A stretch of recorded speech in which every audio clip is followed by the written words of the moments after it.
Friends, if you're looking for real old school laughs, you're in for a treat because we've got them right here. Flip City Magazine. Remember Mad Magazine? Then it went woke? Well, don't worry. Flip City has no chance of going woke. That's right. 4 times a year, you'll get an actual printed magazine full of jokes, stories, comics, and more, all about today's pop culture, entertainment, and woke politics. Flip City takes terrible entertainment trends we love to hate with hilarious parodies of Lord of the Rings, Stranger Things, The Walking Dead, Star Trek, Hunters, and more. Trust me when I say there is nothing else like Flip City on the market. So subscribe today. It will be delivered in print, or you can even get it digitally if you're one of those wacky Zoomers. Either way, follow our link and sign up today, and if you put in midnight, you get an extra 10% off. Check out Flip City Magazine today.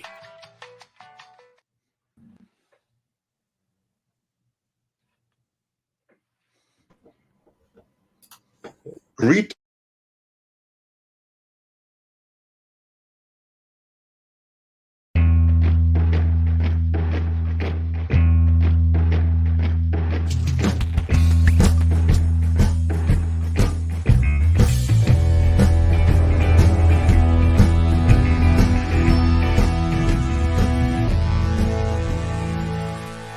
Sorry about that, kids.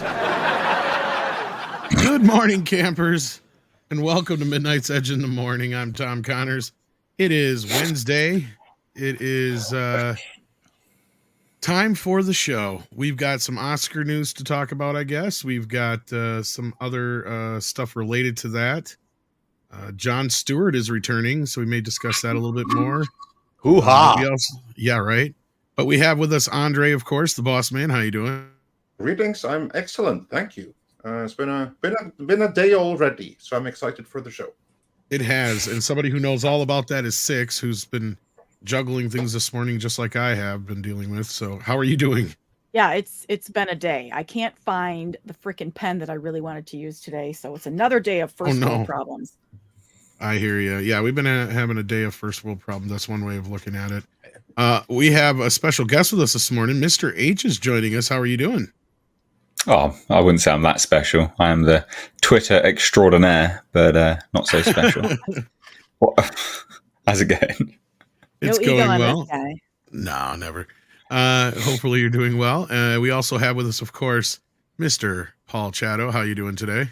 Don't forget to fill up on your Buc-ee's coffee. That's all I have to say. We are not sponsored by Buc-ee's, but we will take a sponsorship if you want to offer one. I've heard they're quite awesome. Yeah, Buc-ee's is quite the experience, let me tell you.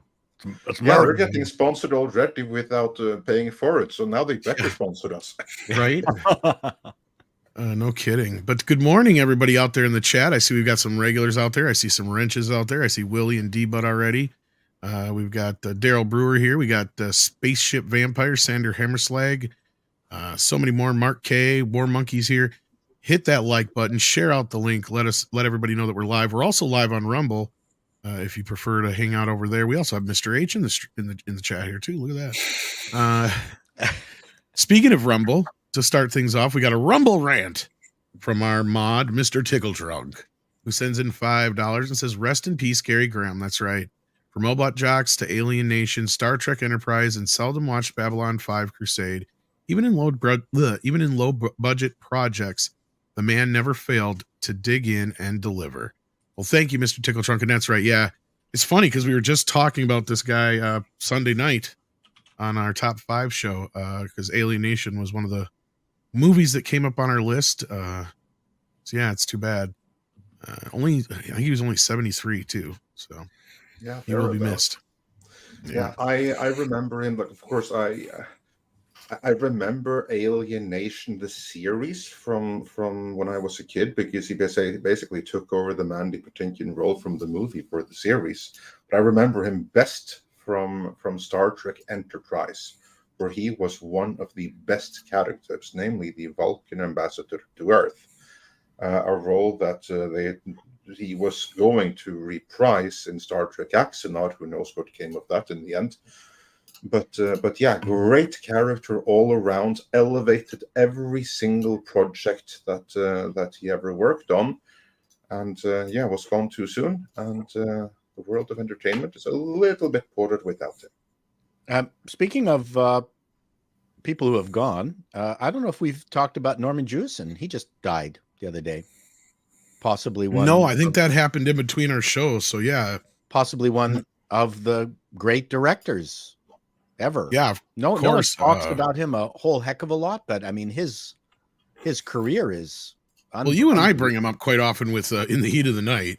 Well, yeah. But, I mean, there's also, course, I mean, the Cincinnati Kid, Jesus Thomas Christ, Crown Affair, Moonstruck, Fiddler on the Roof. Moonstruck. I mean, what a varied. The Hurricane is a great film too. Yep. That's overlooked of his too. Yep, I agree. Yep, I totally agree. Other People's Money. Oh, my dad loves that movie. I mean, I don't know of too many directors that have done such a variety of stuff. Usually, a director gets in a groove and that's their thing. But the thing about Norman from a Canadian perspective is that he actually did come back to Canada to try to help the industry up here. Oh, yeah. Which, again, you know, when you're one of these poor satellites of the United States entertainment system, just to have a, you know, someone actually come back to your country and help you, it's like, it's such a sad, happy moment. Mm-hmm. We are pathetic. Yeah. I just have to say, the Canadian entertainment industry, we're sad and pathetic. Well, he did make Robin Hood. Did he do one of the Robin Hoods? No, Canada did.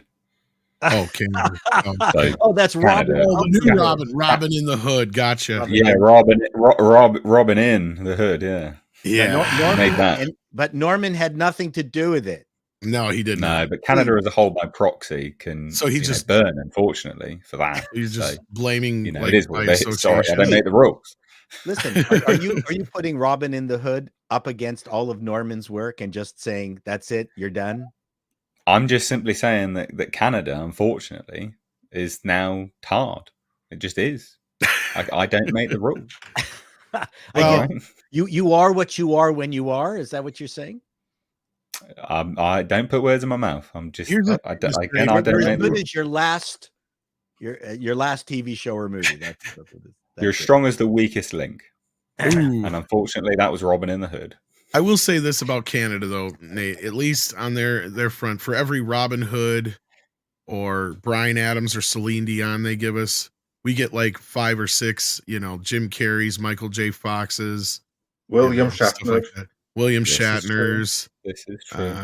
You know, a lot of great talent comes out. Well, you have to consider that they usually all the great talent, they fled Canada. I was just going to say they usually flee Canada. In fact, that was something that Michael J. Fox got a lot of crap for. I don't know if you guys knew that or not. Oh, yeah. I was to say, I think you probably knew that, Paul. But yeah, like he got a lot of crap for leaving Canada when he did. They thought he should stick around and help them there. It was their industry. And he's like, no, I'm heading out to California. He made the right. Look at Ivan Reitman. Ivan Reitman did a bunch of, you know, below B horror movies around the Hamilton area. Didn't take any government money. Went off and became a famous Hollywood individual who we all know. So now we have lots of issues with government funding of movies that go nowhere. At least Nate, in the UK, your movies often get distributed to the general public. None of our movies do. It's just maybe better. I don't know. Except for one or two from time to time. Yeah. But yeah, other people during the age of DVD, there were quite a few Canadian movies you could get a hold of then. Oh yeah, there was some okay stuff. Blackberry last year. Blackberry, I really loved that. That was a good movie. I enjoyed. Well, it's too bad they didn't release it in theaters. Maybe it would have got some Oscar nominations. I don't know. It did. Barbie would have displaced it. Oh, we're gonna get to that in just a few minutes. But I'm glad you brought up Other People's Money. I haven't thought of that one in a while. My dad loves it. You know what's better than money? Other people's money. Yep. Or as we say in the trade, OPM. Yeah. My other bit, the favorite bit I like that is when he offers Penelope, what's her face, a donut, and she's like, "I'm not hungry." He's like, "It doesn't taste as good if you're hungry." But But anyway, Hyperguyver has one for you, Paul. It says it's $2. So, Paul, why don't you tell us how you really feel? Are you? I'm thinking this to the is video referring to your video this morning because I think this was sent before the show. Yeah, I don't know. Yeah, I mean, I just got into a groove and I felt like I had to spew. I like the Hyperguyver name, but a dread avatar. I think that might actually be him, right? That's a pretty good helmet. Yeah, helmet remake there. I think that's pretty tiny on my screen here. Yeah, no, I do believe that is him, and yeah, that's not bad. A movie that's replica good. helmet, or well, actually not a comic book replica helmet, which I'd say that's more comic book, identical to the movie helmet. That's pretty bloody good. I like that. I don't know if did the movie have that much gold in the top there. I don't remember that part. Yeah. I think Stallone's one probably did, if I remember right. Actually, that looks more like Stallone's. Yeah. No, it doesn't. Yeah, that's no, that's the comic. It has like the cross in the eyes and everything. That's not the Stallone helmet. That's Stallone has that's a comic book replica helmet. Well, I like that. The big difference the cross is the dead giveaway. I was going to say, because actually, really, the only difference between that and the Stallone one is the emblem on the top here. Yeah. No, the Stallone one was actually quite a bit different. If you compare the Stallone helmet to it could be comic, it's very helmet. That's a comic book replica, and it's actually that looks more like that. I don't know. I think that might be more of the replica of the. It's a replica of the comic book. Look at the Carl Urban one here. You're probably right, but yeah, the Carl. Stallone and the comic for everything they're pretty much identical. Notice the cross. That basically covers his pupils right there. That you'll find the exact same thing in the comic book, and also look at the coloration and how there's nothing that extends over his jaw. Whereas the Stallone helmet is like a bike helmet. Yeah, there. It's a. It says it's a Screencast 2014 helmet. There you go. Yeah, there you go. Which is practically identical with the comic book. So there, Dr. Long Dongler sends us in a thumbs up. Hit that thumbs up if you haven't already, and thank you, Dr. Long Dongler, for the super sticker this morning. Ben Wade, the nice gunslinger, has been a member for 31 months and says, great to see you all. Well, great to see you as well, Ben Wade. Thank you, Tony the Tiger. That's right. The Walt Man sends in $4.99 and says 2024 Oscar intro. This year we are needed more than ever since the threat of an orange man returning. I get the feeling that they will say that. Oh. I'm sure this is going to be an eventful Oscars.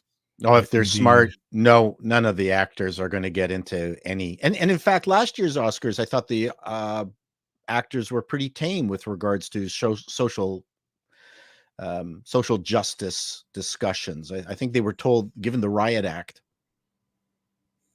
I don't think we're going to see much in the way of bullshit that way. Well, I think you said it all when you said if they're smart. There you go. Yeah.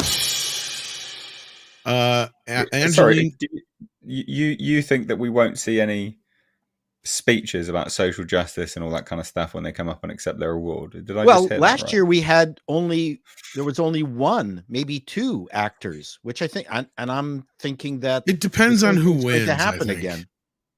Like, I'll guarantee you, if like the Flower Moon Lady wins, she's going to go off on some SJW woke ass speech. Arquette isn't nominated, so that's a good thing. America Ferrera should go off on one. She'll say how a speech was super important for the feminist agenda or some nonsense. Mark Ruffalo probably would too. I mean, but I think it all depends on who wins. But I think it's going to be focused in on the diversity, because I've seen multiple articles in the trades about how diverse all the nominees are, and I think they're at least going to stick to that aspect of SJWing. So hashtag Oscars not so white. Yeah. Okay. Angela Richter's been a member for 4 months. It says Gary Graham was a longtime friend. He was a very nice guy. Oh, well, I'm sorry to hear about your loss, Angela. That's a shame. That's too bad. Yeah, I never got a chance to meet him or anything like that, but yeah, I do seen a lot of his work. It's a sad loss indeed.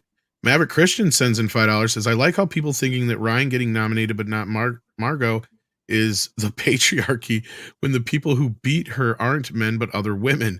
Not just that, it's most of it's her peers, right? Like it's people within the Academy and other actors that vote on this shit.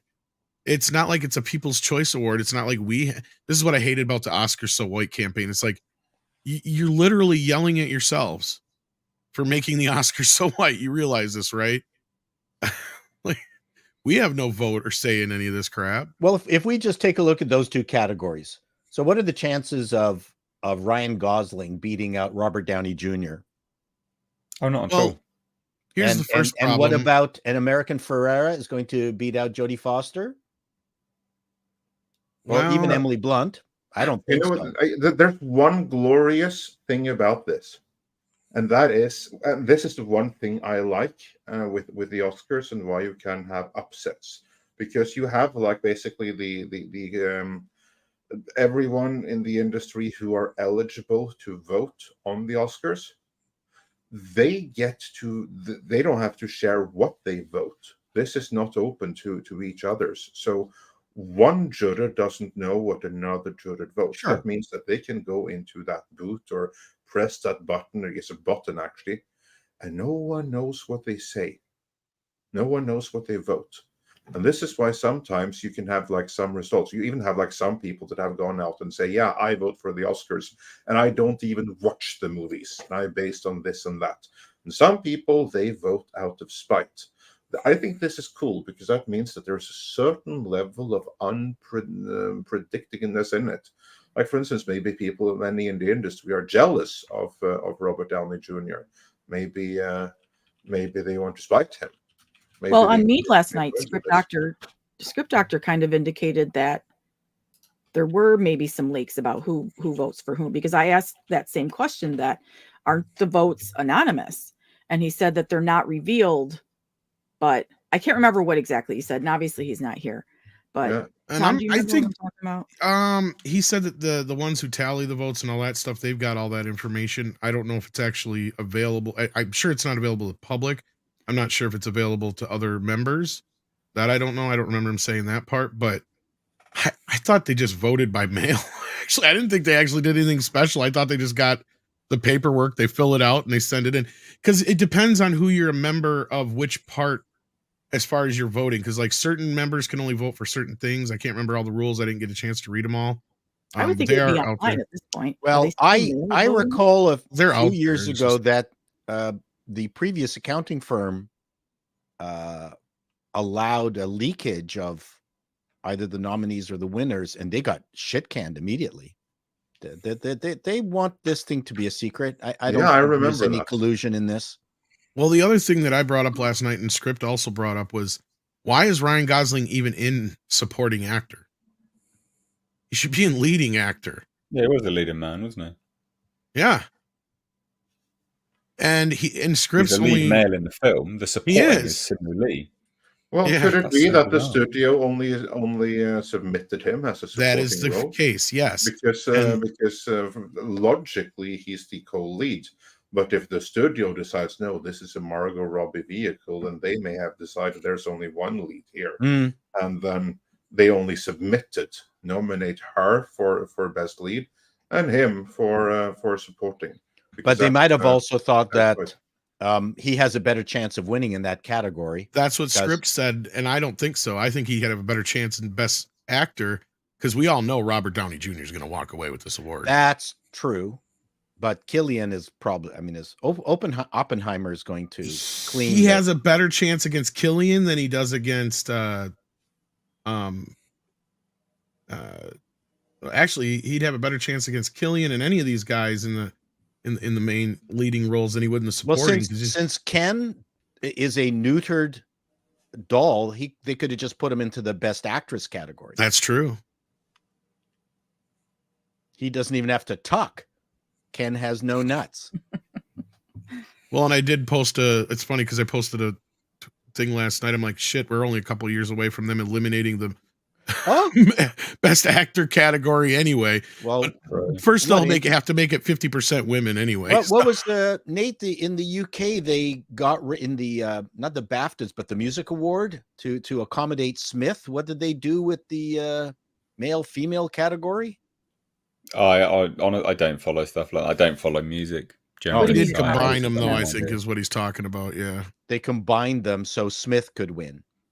Who is Smith? Oh my god. The tubby The fat narcissist. Yeah, That the runs Satanist around in all guy the or weird something. leather outfits and He's an shit. Yeah. obese narcissistic moron that has come out as gay and then he came out as a they them. It's all for attention, and then Correct. he's a repugnant, repulsive, fat reprobate. It's disgusting. Yeah, his stage show is something. I saw some clips. I thought, yeah, I'm going to take my 10-year-old to that. Jesus. Well, and this is actually a good point Lester Wink brings up, because Gerwig and Robbie would be up for nomination for producers of Barbie if Barbie wins Best Picture. Are they telegraphing that Barbie might win Best Picture? Because they might be going, well, we're going to give them Best Picture. So, I mean, I don't know how much they talk to each other and coordinate this stuff sometimes. I got to imagine some people do get together and kind of coordinate their votes in that Who way. decides Yeah, I at mean, the very I end what goes in and what goes out? I mean, Barbie has got 7 nominations. 8, I thought. I think. Oh, they had 2 in one category. Mm. Okay. The music song, category the song. twice. Yeah. Yeah. Okay. And, well, still 8 nominations, just the same. It counts. Yeah, I guess you could count it that way. But I mean, that's 7 more than Tropic Thunder. I still can't. Yeah, And that Tropic movie Thunder got is a robbed. far better movie. Totally robbed. Oh, I agree with that 100%. Like, I hated Barbie. The only thing I would give Barbie is the production design, maybe some costuming. Oh yeah, production design. Put the Ken song up for whatever, but it does not deserve to be in the Best Picture category. I don't understand that. To me, that is just insane. That's a massive virtue. Godzilla -1 got robbed, snubbed. It did. Saying it now. Now, Got to snubbed. be fair, I guess Japan submitted some other film for foreign film, but I don't think that matters in the Best Picture category, because that's what pissed me off the year that Parasite won. Because I'm like, what the hell is a foreign film doing winning Best Picture? And it's like, okay, if that's the case, then Godzilla better get a nomination then. And it didn't. Did you think Parasite should have won? No. Once Upon a Time in Hollywood should have won. Quentin Tarantino got fucking robbed that year. He's been snubbed since the beginning. I never watched Parasite. I don't plan to. Well, then how could you know? Because I don't care. It's a foreign film. It belongs in the foreign film category. So they've set a precedent now. Godzilla should have been nominated for That's Best my Picture. point. Like, at the very And least, I- a nomination, looking at everything else there. Like, seriously? And I think they could have. And here's the reason I think they didn't, is I think Hollywood's embarrassed by it. And I at least... By Godzilla? Yes. Yeah. Because they made that movie for $10 million. It's not the kind of movie but they don't do monster movies and comedies. Generally, they don't nominate. I don't know. Last time I checked, we got another monster movie coming out in a month. Yeah, but it won't be nominated for a month and a half. No, but this one should have been. And all they gave it, at least the special effects people got out of their way to give the. Because here's nice. Special Really effects crew. This is great. How lovely. You're so joyous. Yeah. Well, the they're not deadline entitled for by the West people. That's the why. deadline for being submitted was November 15, and Godzilla -1 didn't come out till after that. No, So that's for foreign film. It still should have got a Best Picture nomination. Yeah, you can do Best Picture right up until December 31st. I was going to say, yeah, I think I'm talking about the Japan nominating. As far as why Japan nominated, what was it, Perfect Day? My point is Hollywood should have went out of their way and nominated it without Japan submitting it. Because I don't even know if anybody submitted Parasite, was my point. I'm sure that South Korea submitted it for Best Foreign Film. But if not, why didn't they? I got to get on. If that's the case, then why didn't Toho? It's like, okay, fine. You submitted this other film for foreign film. Why didn't you submit Godzilla for Best Picture? Did they submit it for special effects? And that's it? I don't get it. Well, hopefully they win. I keep getting these scam call. No, I'm trying to find the rules. There's a PDF out there. Me and my monkey ass. Do I know the rules? I only know like some of the rules. But there were some other snubs besides the Barbie snub. But somebody who was real upset about the Barbie snub was Hillary Clinton. Oh my God, what's she rabbiting on about? You're so much more than Knuff, she says. Greta and Margot, while it can sting to win at the box office and not take home the gold, your millions of fans love you, she said on X. You know what I like about this? They clearly don't care. Like, Margot Robbie, she's not interested in coming back for a sequel. She's already said about that. She's laughing all the way to the bank because she was one of the producers on this that convinced it to get made. And it made over $1 billion. She's taken home so much cash, she could not care less about an Oscar nomination. The actual people involved, Greta Gerwig probably does.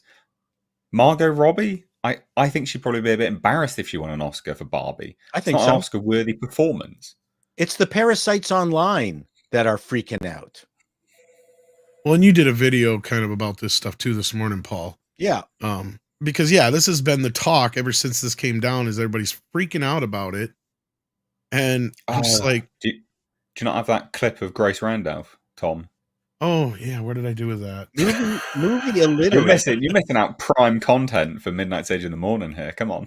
I gotta find it again. Oh my God. Terrible. Terrible stuff.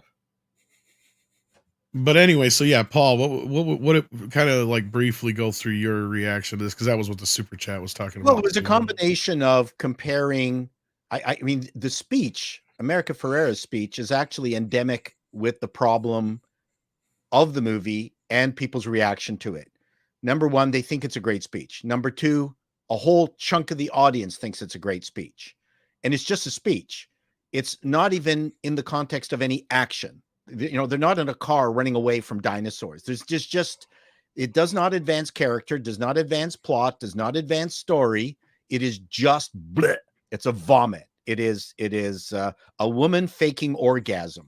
That's what that speech is.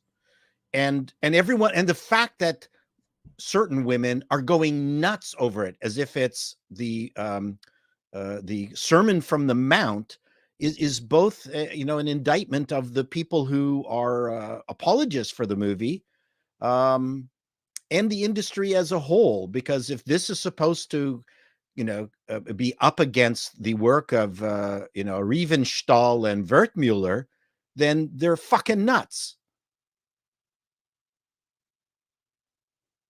So it's just the reaction to it.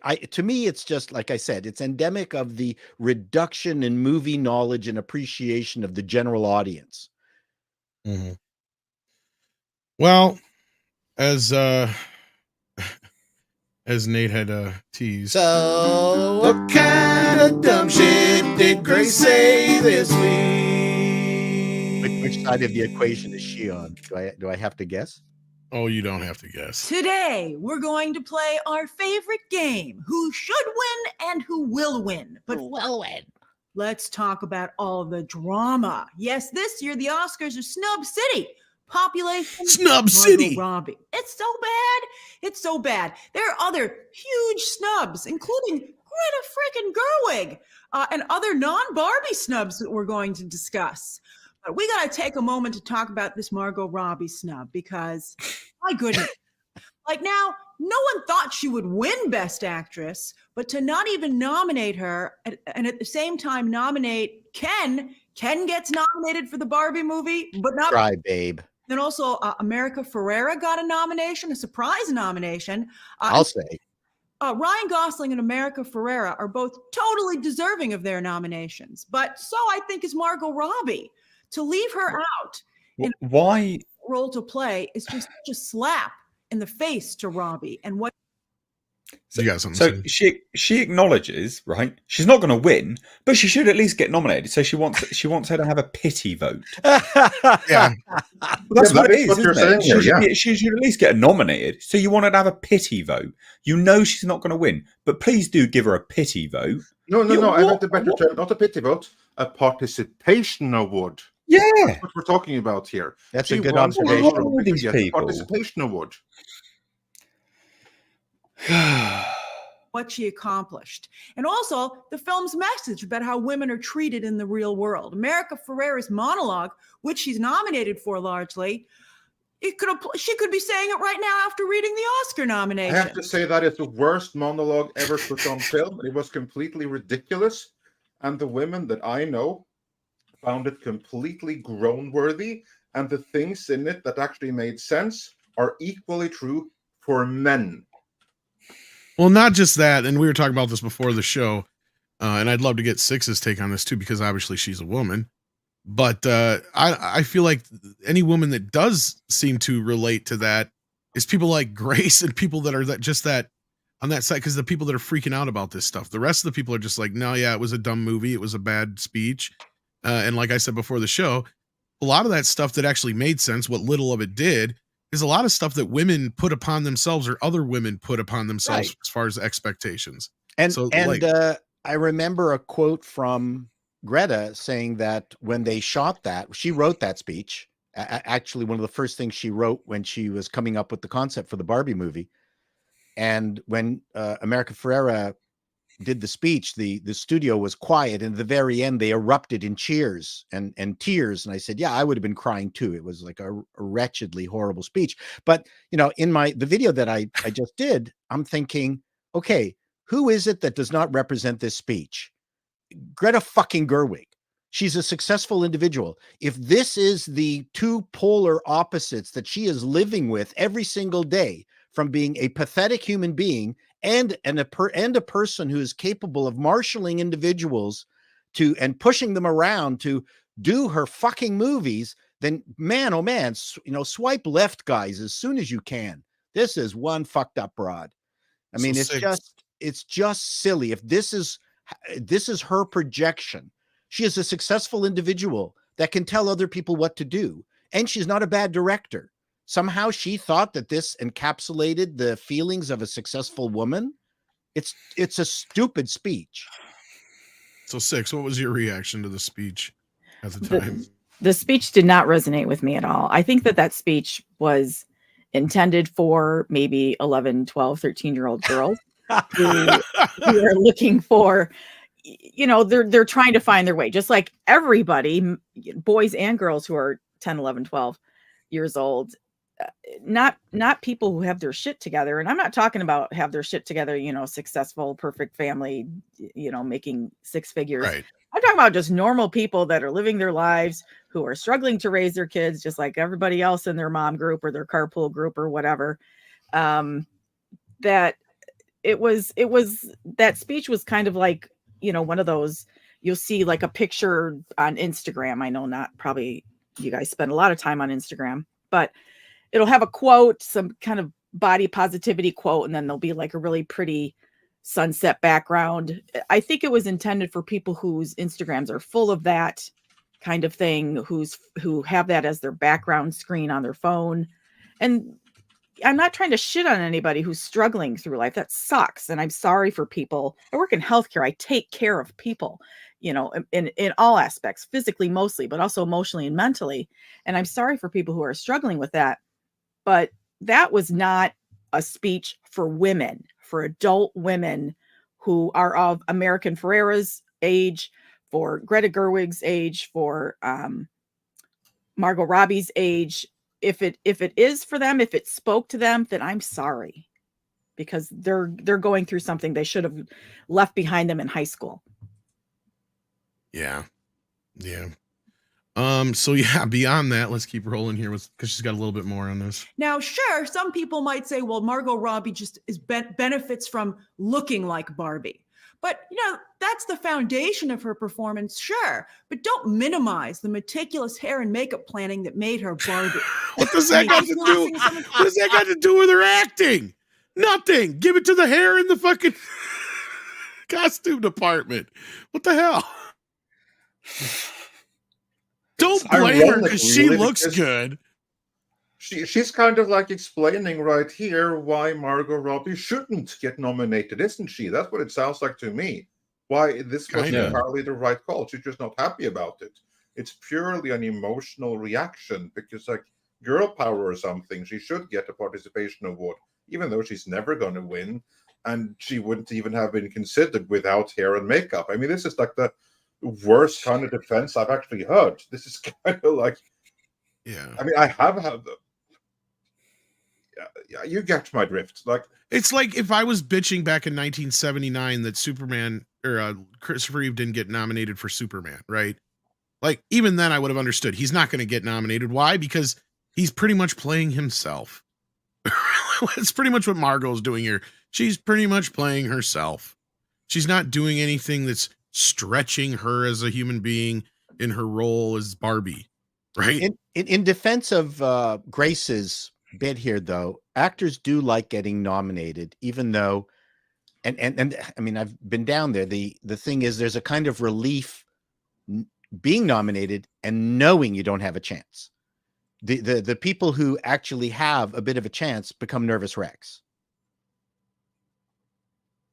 That is the dumbest excuse I've ever heard, Paul. I'm just telling you, that's just the way it is there. It is true, of course. Yeah. No, I know, but it's still the dumbest excuse I've ever heard. Yeah.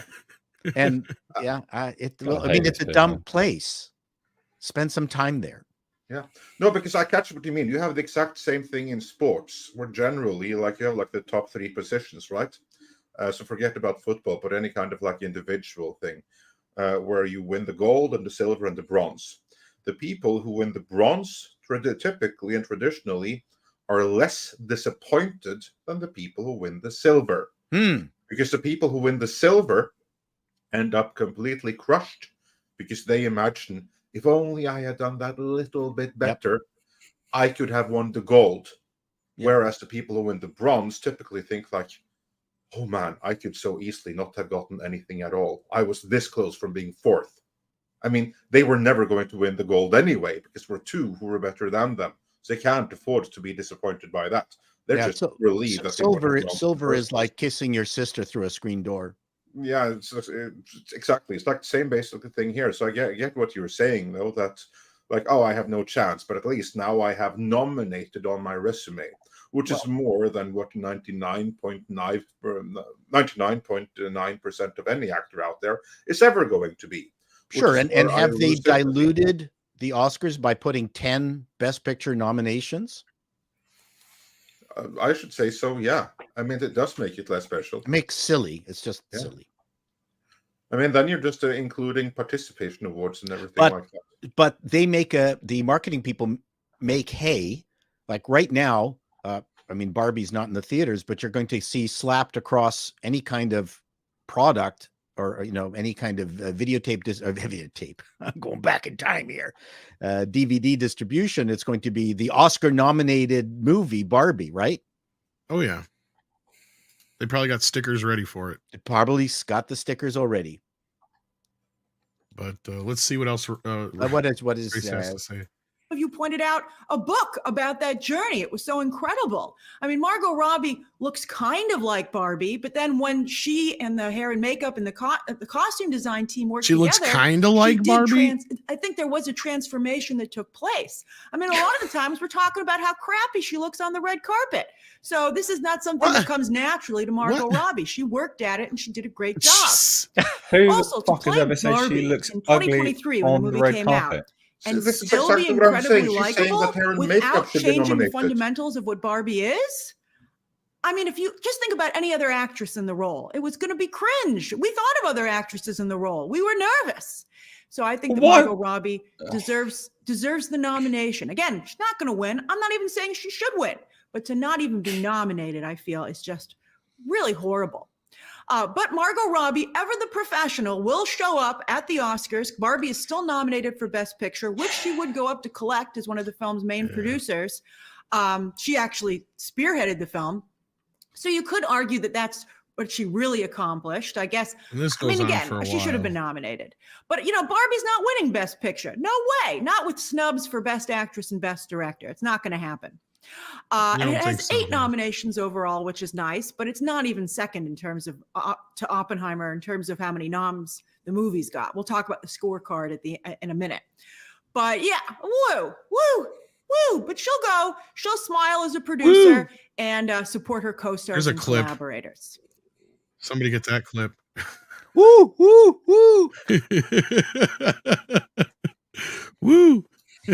I just looked up. I did a search on Google for Margot Robbie images, and I confined it to 2019 through 2022. She looks exactly like Barbie before she even started doing Barbie publicity. So that I don't know what Grace has up her butt. I don't know. No idea. Chelsea, She is one of the more. She was born a Barbie doll.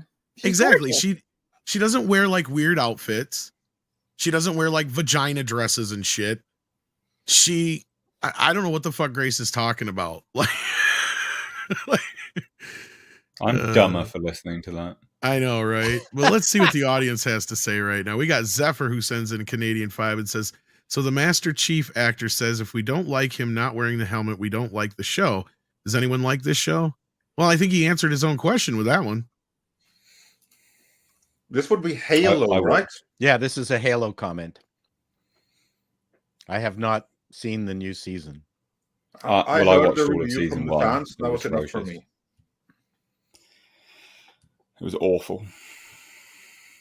I also heard a review from Mr. H. That was also enough for me. Just You now I see, heard. everyone nicknamed him Master Cheeks because they just got his arse out half the time. It was like the weirdest thing. Weird. Yeah, Weird decision. we called him Master Chapless. Master Chaps. Hyper Guyver 2 sends in 5 and says, Mr. H, until someone puts out a Guyver helmet that fits my giant dome, I'll settle with my 2014 Dread helmet. At least you got the reference to my name. Well, there you go. Well, the Guyver's coming out in 4K. I don't know if you saw that, Hyper Guyver. Anthony Durrell sends in 5 Australians. Says Australian press is melting down about Margot Robbie not getting the nom. That's been worth it. Well, I can understand it a little bit more there. Like, crikey. Yep. She bloody looks just like her. They Walt put Man, Mel Gibson and Margot in a movie together. what'd you say, Sex? The closer you are to the character in real life, then the less acting you have to do. So That's what I was getting at, but yeah. Waltman 4 sends in $4.99, says -1 was released on November 7th in Japan for Godzilla Day. International release was December, so it could have met the November deadline by a thin edge. I believe it still has to be released in the US by that date for foreign film, but as pointed out, I'm pretty sure for Best Picture, as long as it's out by the end of the year, it's fine. Mm-hmm.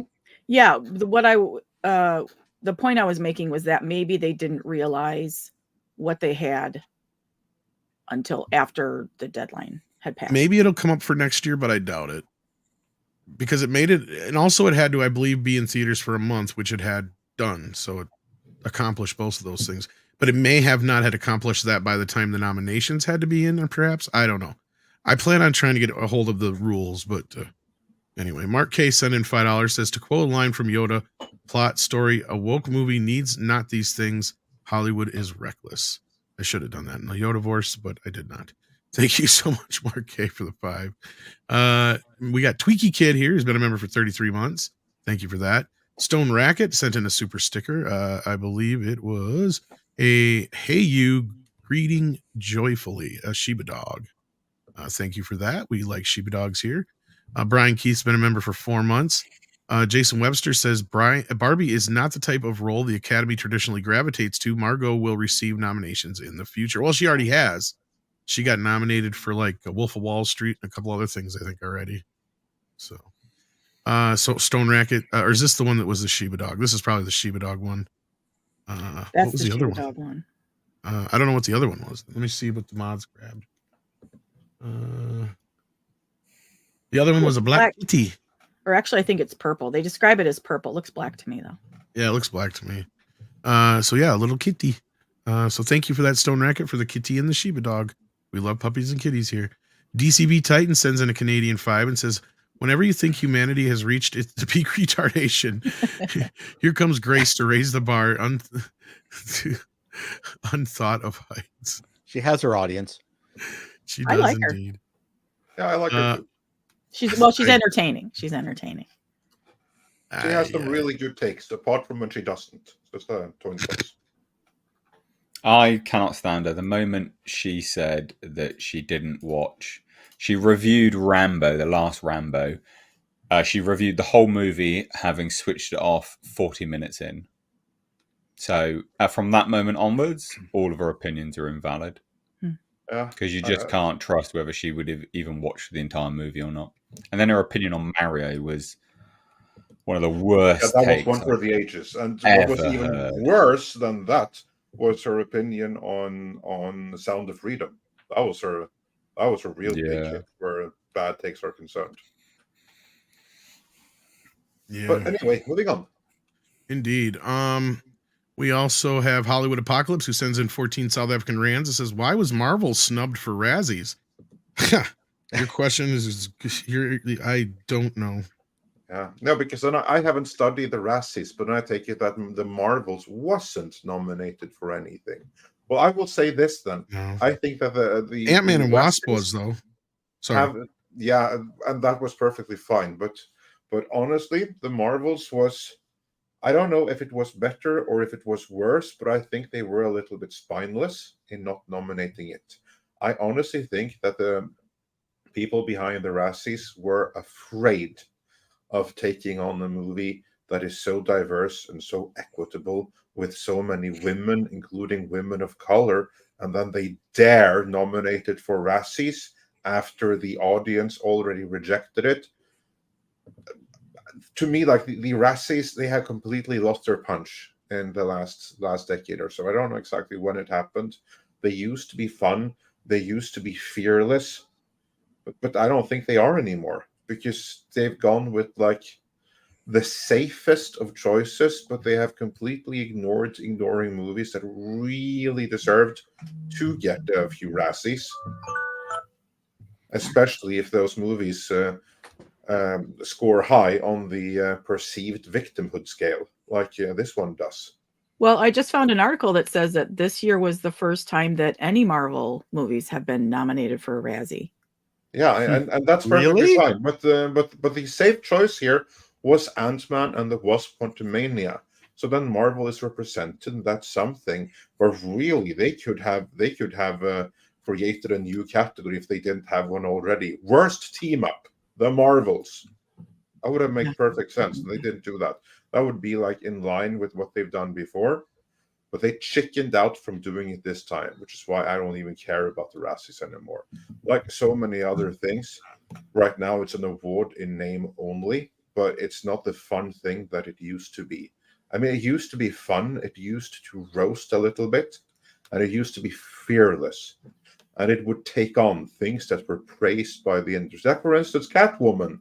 Catwoman with Halle Berry, a shit movie that no one liked, but still, today, it would have been defended. Because I like the fact that she attended the Razzies. I give her full credit. That's what I mean. And massive credit to her for that, because she took it on the chin. Oh, yeah. In the spirit in which it was intended. But if Catwoman had come out today, exact same movie, it would never have been nominated for a Razzie. So the Razzies have completely lost their way. I frankly prefer Paul Rudd in Ghostbusters over the Marvel stuff now.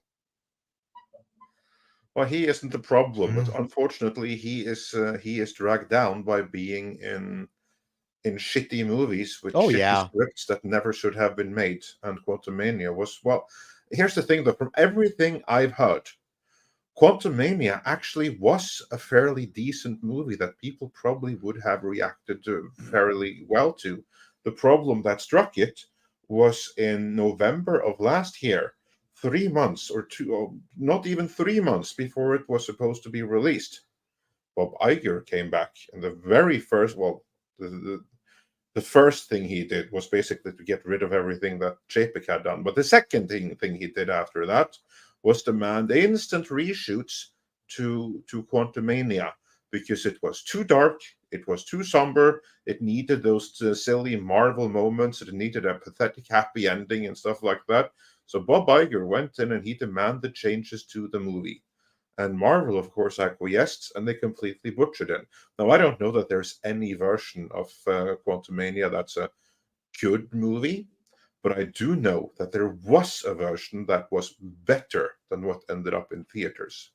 But due to the return of Bob Iger, we got this thing right here. So in this sense, yeah, it's actually fair that this one got a Razzie. And it was. I have to say that probably pushed it over the edge. I have to say, when I first saw the trailers for Quantumania, the fact that it was practically nonstop green screen, and I just turned me off of the movie. Like, I really don't want to see all these made up scapes in the background. I will say that I appreciated the fact that the whole movie was going to be in the quantum realm. I did appreciate that, but I was of two minds, because one, I wanted the whole movie to be in such a realm. That's one side. The other side, I did not want it to be this incredibly ugly and cheap looking, which it was. Well, and also the fact that Ant-Man going into the quantum realm and getting really tiny is really jumping the shark in the fact that Ant-Man has got a long history of just doing regular comic book shit. And then to have them suddenly get him to dive into what happens much later on in the comic book career of Ant-Man. This is one of the things that bugs me about Marvel, is that, you know, they have jumped so quickly to the Thanos, so quickly to the biggest events, rather than a human scale event, which is what makes most of the, you know, superheroes way more interesting. And where do you go? Where do you go after the quantum realm? Like, you know, you end up with Loki, where you're just making shit up as you go along, just to outside of explain the realm of time and space. Yeah, that was fantastic. So I mean, that's the problem with this. They get themselves trapped. Oh, damn. Where do we go from here? Yeah. Indeed. And Brian Keith sends in $2 and says, "Woo woo," said Nature Girl Randall. By the way, Brian Keith, say hi to Jody and what was the other kid's name in the show? Brian. Which show? Brian Keith was the actor in a show with two orphaned kids or something. I can't remember. It was a family something. I don't know. It was a very popular show. I actually enjoyed it. I just can't remember the name of it. It had Sebastian Cabot as the butler. Sebastian Cabot, as we say here in Canada. Not ringing a bell. I'll have to look it up. Brian Keith TV show. Here we go. You're making me look this up. Anyway, Family that's what I said, but he didn't say yes. What was that? Family Affair. Not Family Affair. Family Affair. Yes, that's correct. That's what I said, but yeah. No, you're right. I got that from chat. Just FYI. Thank you, Devo. Yeah. But yeah, the other one I wanted to bring up that got snubbed big time, besides Godzilla and Barbie, depending on who you ask, was Mario Brothers. Got snubbed in both animated feature film and song category. So I don't know if anybody wanted to say anything about that. I thought that was kind of a bit of an FU to Mario Brothers, but well, maybe Grace animated Randall feature. can take some support in that, since she famously did not like that movie. Well, yeah. I mean, Elemental should not. If you're comparing Elemental versus Super Mario should have been nominated. And so, like, if you're the nominations dictate a standard, right? That's what nominations should be. Mm-hmm. They have the possibility to win. So that is the standard you're working with, and then it's the best of that standard. That's who wins it. That's how it should be anyway, and that's pretty standard across the board. But if you're looking at Elemental versus Super Mario Brothers is the superior product. Yeah, bizarre. Really, really, really, really bizarre. I mean, The Boy and the Heron, absolutely, that should win it, quite frankly. The animation in that is absolutely staggering. It's a probably will. Movie, so absolutely. But yeah, Super Mario Brothers. I mean, Elemental was trash. absolute trash. There's nothing new or original about it. The animation was meh. Nothing special. Doesn't look particularly good. Well, and I think another part of the problem is Mario didn't hit enough of the diversity points, probably. Yeah, true. And The Boy and the Heron is more of a Oh no, that's true. prestigious You're right. film. You are actually right. Yeah, it wouldn't have. Yeah, no, you're right. So, yeah, that is quite literally what it is then, because they didn't have enough diversity.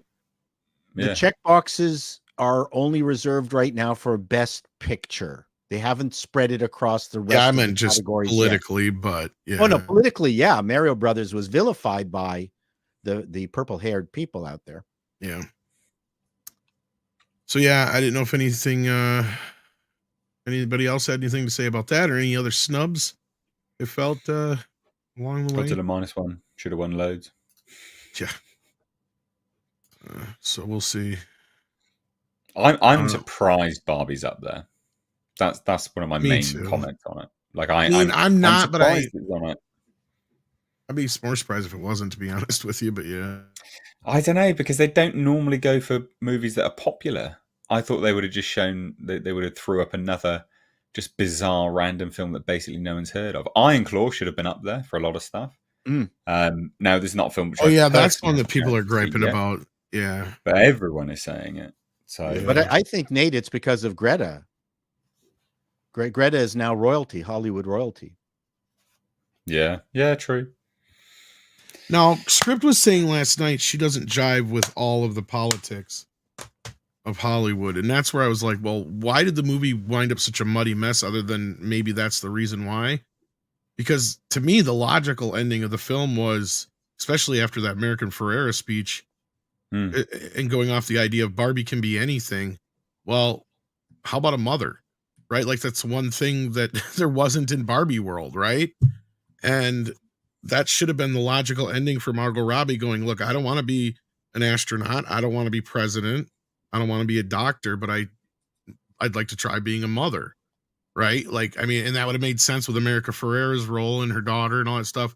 Would have tied things up nicely, and you wouldn't have had to take her to the goddamn gynecologist at the end. But anyway, that being said, of course the movie was going to get nominated for everything. I knew it, because this also, if you had done that, if it had ended with her wanting to start a family and be a mother, it wouldn't have been the ultimate breakup movie, which is what it is right now. Well, it could have still been, though, Andre, but they didn't have the foresight to see that, right? Because she could have said all that shit to Ken and been like, but I just don't think you're ready to be a father yet, Ken. See, because you got to figure out yourself first, kind of thing. You know what I mean? Then the breakup would have made more sense, especially had they actually introduced. And I think Six, you brought this up too at the time, or we had talked about it. Had they actually introduced a love interest in the real world, right? A guy for her to go and take notice of, because she wasn't noticing Ken through the whole movie, right? She wasn't noticing anyone. Exactly. None of the Kens were doing it for her. Yeah, so maybe if she met somebody in the real world, or that, maybe if they just done that instead, but don't give them any ideas. But no, like, if I figured, like, if she had met like an imperfect kind of guy, like a Paul Rudd kind of guy, you know what I mean? That's not the Ken type, and fallen in love with him in the real world, that would have made more sense at the end of the film too. But anyway, they couldn't have that. You're right, Andre, because you know what? That would have her falling in love with a guy, and you can't have the whole romance thing, because God forbid Barbie actually was a romantic comedy. Fuck. Or have her pass a construction site and have her take a second look at the guys out there working. Yeah, when they were catcalling her, instead she turned it on them. That'd been kind of funny, Six. Yeah. Or a bunch of lesbians catcalling her. A lesbian bar, yeah. It's happened. I mean, or it'd been funny if she actually had a scene where she went into a lesbian bar because she was like looking for a drink or something to eat or something like that. I think that would have been cool. It would have been funny, yeah, because she just had been totally clueless. That's going to be the sequel. Well, I think that this is a funny thing. I don't know if this is true or not, but the buzz I've been hearing is that the sequel is actually just going to be Ken, which is really going to piss him off. How do you make a sequel after that movie? Well, it's supposed to be about Ken finding himself or whatever. Supposedly is what I don't know if that's true or if it's just bullshit people are putting out there, but that would be kind of the ultimate fuck you to the first movie too, wouldn't it? And it would make sense that Margot Robbie said she's not coming back for a sequel. Well, the fact that Ryan was able to extract sympathy out of that character, I think, is kind of what saved the movie. Oh, I don't disagree. He's the best part of the movie, and a lot of people feel that way, and I think that's what pisses a lot of people off. I think that's why he's catching a lot of ire for this, even though he has nothing to do with this. There's a lot of people he doesn't care, targeting him. I'm sure he doesn't give a shit, but I mean, there's a lot of people targeting him for this. It's like, he didn't make the nominations. He had nothing to do with this. So, but anyway, that being said, any more to talk about the snubs before we move on to something else? Because I know we're losing Mr. H here shortly. The only thing was, I was just surprised that The Color Purple didn't get more nominations, because that's, I mean, it's women and people of color. So I was surprised that it just trying to remember though, did the remake of West Side Story get much nominations either though? I don't remember. I don't know. I think it did, because that's Rachel Zegler used that to get invited to the Oscars. Oh, that's right. Yeah. Because she stamped her feet like a spoiled brat. Yeah. That's true. But yeah, so we'll see how that rolls here. Maybe we'll have to do our choices for Oscars before too long and come back and see how well we did. Yeah. But we got some other stuff to talk about here. And like I said, we only got Mr. H for a short period of time. Which one would you rather talk about, Mr. H? Jon Stewart or Deadpool? I don't know anything about either of those. This is new to me. Well, this one's kind of quick. Pick a topic for Deadpool 3 has filmed or wrapped filming. And Ryan Reynolds has thanked the crew who battled wind, rain, strikes, and Hugh Jackman. I've only got one thing to say on that.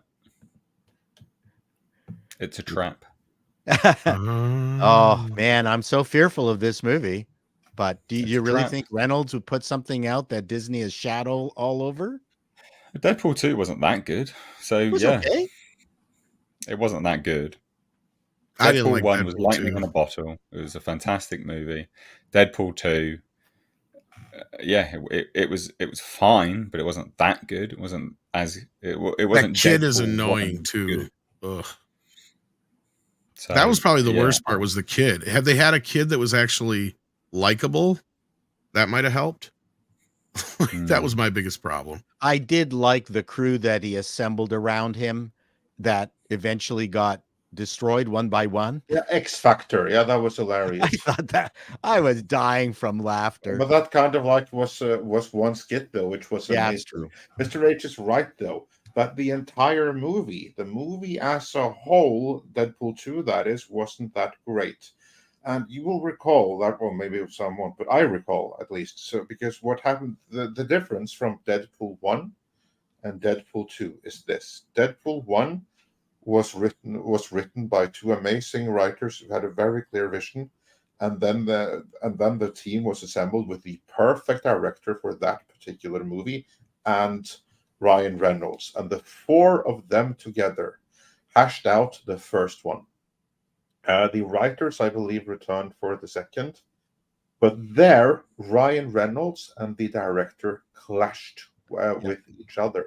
They split. Which resulted in the director. And this director, I believe that he was instrumental in the success of the first movie.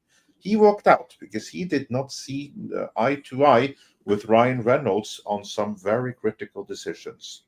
And based on how lackluster the second movie with a replacement director is compared to the first, I do believe the director probably was in the right.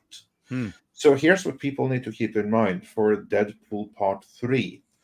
Our only hope here that this thing is going to be good is Ryan Reynolds. Ryan Reynolds right now is the protector of Deadpool.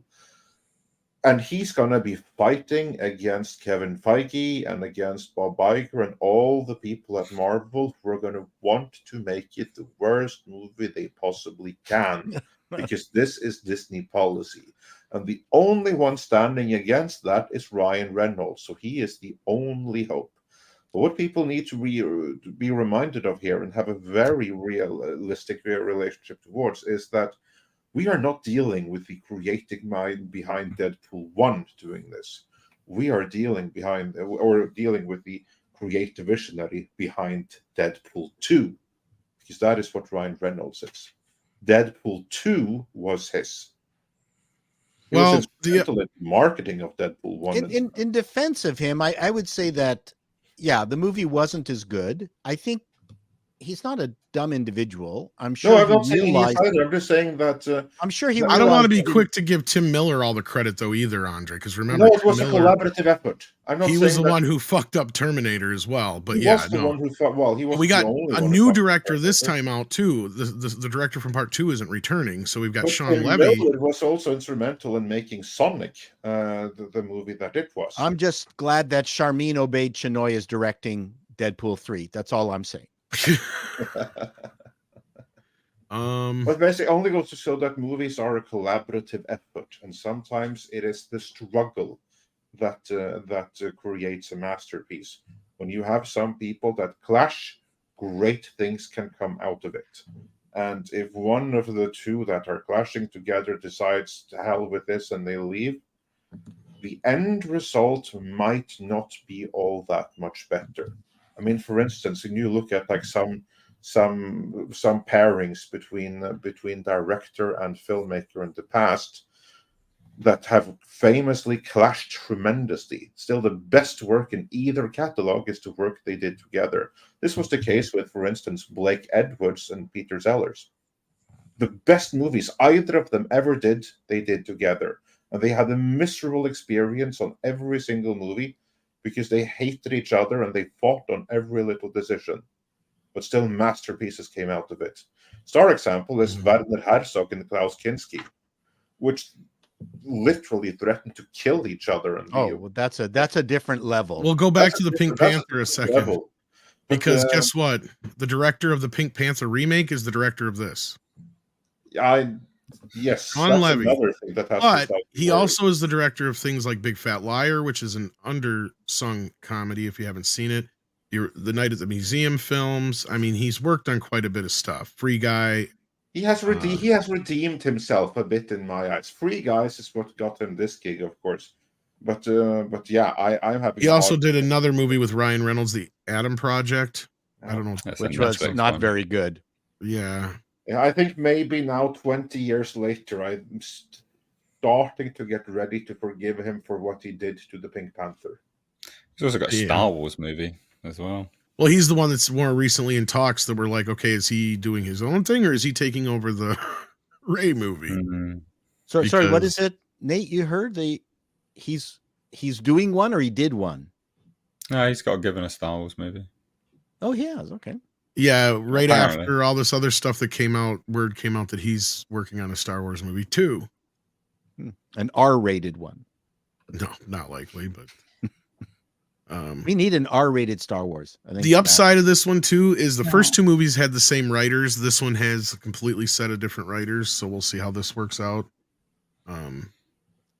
Yeah, I mean, I'm like you guys. I'm cautiously optimistic about this film for the most part. I think they're going the right direction with getting Hugh Jackman in the film, but I'm not sure which direction they're going with the film overall. If it's just going to be, like Deadpool kills the Foxmen, or if it's going to be Deadpool killing the Foxmen and getting into the MCU at the same time, or how it's going to work out, if they're going to keep him separate, if this is going to be the final film or not. It'll be interesting to see, I think. Maybe it's like Mystery Men and Wolverine gets killed within the first 5 minutes. That would be weird. I also wouldn't be too surprised. I mean, this is the multiverse. I'm sure we're going to go through a couple of Wolverines in here. Maybe. Well, the rumor is that he's the Wolverine not from the X-Men movies, but from the cartoon. That's the other weird thing. All right, then. That would tie in rather rumor. nicely with X-Men 97, the animated cartoon that they're putting out. I mean, that actually could explain why they're doing that project in the first place. It would tie into the Professor X that's in Doctor Strange, because he's also supposed to be the Professor X from the cartoon as well. That's why I mean, in the final episode, you could have like Deadpool showing up to be continued in Deadpool 3. I'm just speculating here, but if they wanted to, they could do that. Oh, on the 97 one, yeah. Yeah, on the animated X-Men 97. I'm not going to get my hopes up for that one either. If they were clever, they'd do it. Yeah. But all right, well, I know, Nate, you were running out of time here, so why don't you go ahead and plug your channel or any other videos you got dropping today? Yeah, so please do follow me over on YouTube at Mr. Reviews, Twitter as well at Mr. Reviews. I just released a video discussing the Suicide Squad Kill the Justice League new version of Joker. Absolutely atrocious. My God. That'll make you miserable, unfortunately, for that game. It looks like a cheap Fortnite reskin, so enjoy that. And yeah, tune in to my podcast tomorrow, where we will actually have Tom and presumably Andre joining a little over 40 minutes from whatever time it is now where you are. But thanks for having me, guys. Do appreciate it. Nate, I just wanted to update you. My son has now replaced the rear drums on the 240Z with discs. Oh, good. It was quite the job. Good. Willwoods or? No, he's got milk run calipers. Oh no, I mean the machinery that puts it in, but he's going with Ford Mustang rear. Okay. Yeah. Nice. Good setup. Mustang. It's cheaper. Yeah, I guess so. Yeah, could be. Yeah, I mean, over there, no, over here it'd be significantly more expensive. But yeah, it makes sense. Cool. I'll keep you up to date. Please do. Right. Cheers, guys. Bye. Take care. Take care. Thanks for Great. hopping in. All right. So let's get to some super chats and then we'll talk a little Jon Stewart because I'm sure Paul wants to dig into that. Oh, yeah. More than anything. Stone Gasman sends in $5. Is anyone interested in a Blink 182 movie? With one surviving plane crash, one surviving lymphoma, and the other forcing the U.S. Navy admit UFOs exist, it could work. Well, they might get their movie eventually. Bring it. You know what? I have to say I'm really, really fascinated with like movies about real life bands and creators and what have you. Some of those life stories and experiences are really, really fascinating. So yes, bring on a Blink 182 movie because there's a lot to work with there, as you have right here. I mean, that one dude has even been on Joe Rogan talking about the UFOs and stuff like that. So I watched the hell out of that. I mean, I recently rewatched Lords of Chaos, which is not related to Blink 82 musically in any way, shape, or form whatsoever. But it is another movie about the band and all the drama and everything that went into it. The creation of Norwegian black metal. And I know that the true cult Norwegian black metal purists hate it. But you know what? They're just purists. The movie is pretty amazing. It is a very fair representation of what actually happened. So do check out the movie Lords of Chaos and see the fucked upness of my people, which is very real. All right. Well, thank you for that, Stone Gasman. We got Brian Keith again, who sends in $5. Says, "Good call, Chato. Buffy, Jody, Sissy, and Mr. French, the butler. There you go. Old 60s show, How I Got My Name. Keith was also in Hardcastle. Yes, with the fancy cars. Yeah. Jason Webster sends in an Australian $5 and says the Super Mario Brothers movie should have received a nomination over Elemental. I agree. However, we all know they would never not nominate a Disney film. Well, didn't last year Disney and Pixar get snubbed, if I remember right? I think they did. And now Spider-Verse, or was it the year Spider-Verse won? It was one of those years in the last couple of years here, Disney didn't get a nomination. That could have also been the year where all their Pixar stuff went straight to streaming as well. I'm trying to remember, but I'd have to look. But no, they're not infallible anymore. I know that. Paulus Plains sends in 100 Norwegian krona and says, "Congratulations, Canadian truckers, on the verdict. Welcome to Canada. And call me Chato and Poutine Hey, pregnant Barbie dolls." So the Canadian truckers thing is the Canadian government overstepped its boundaries over the Charter of Rights and Freedoms in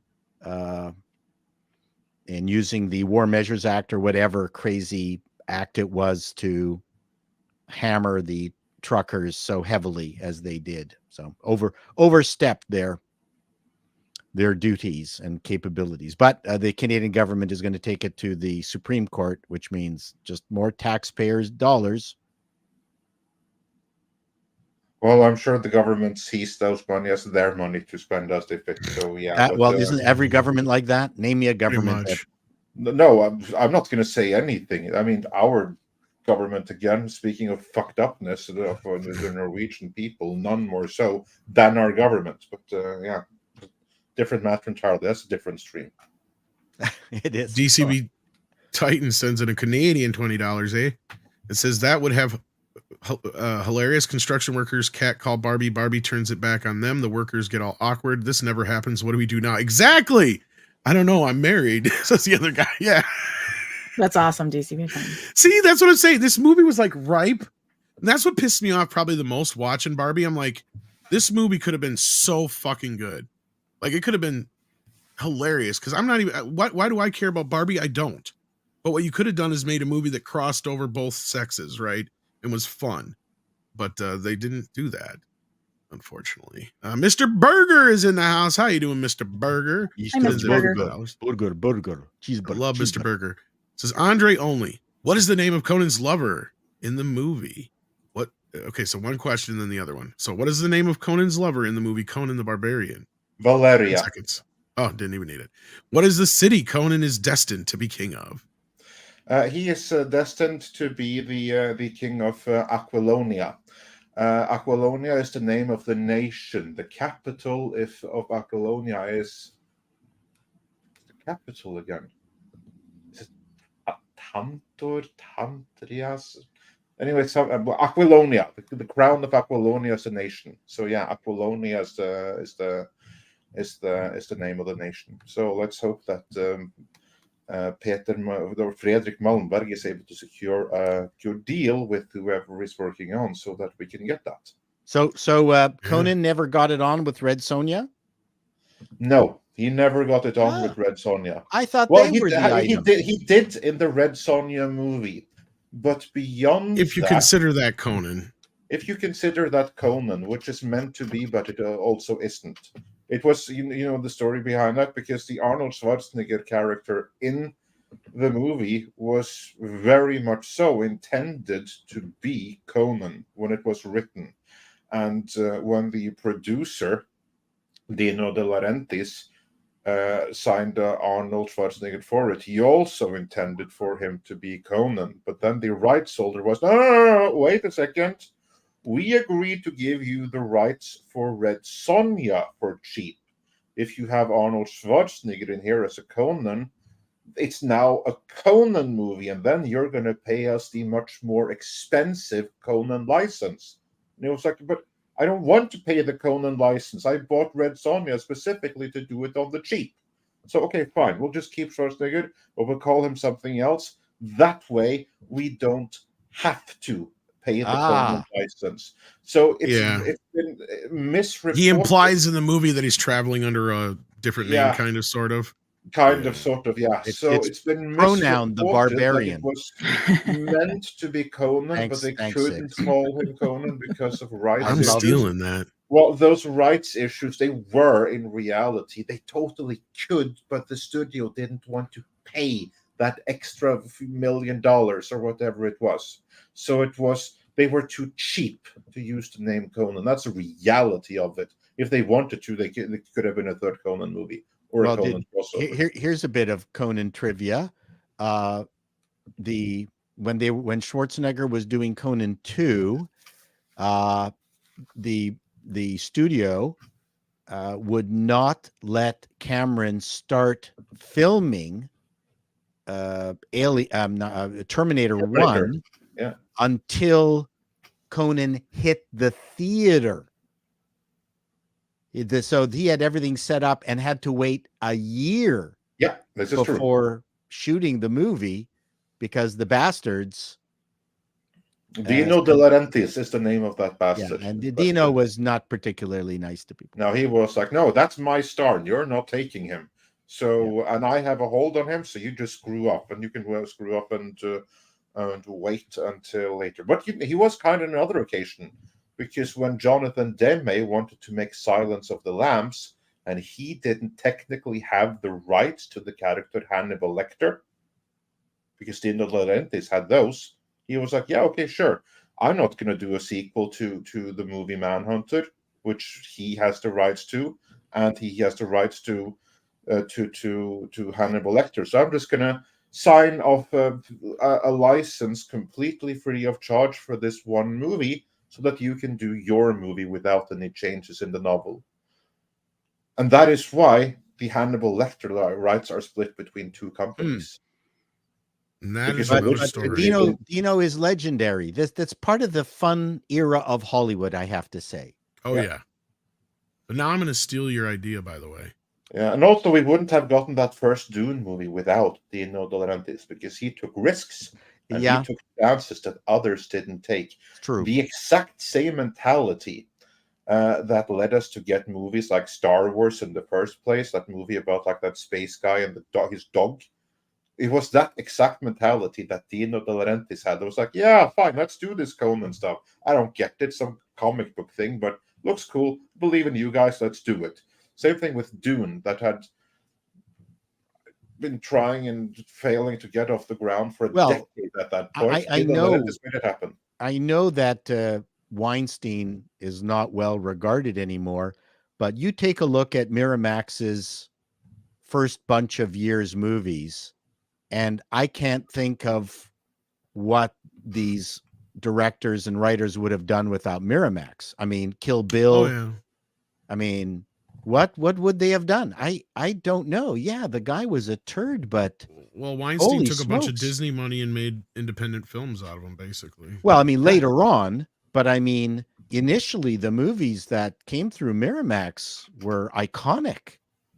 No one was making movies like that. They were already part of Disney by like 92, 93.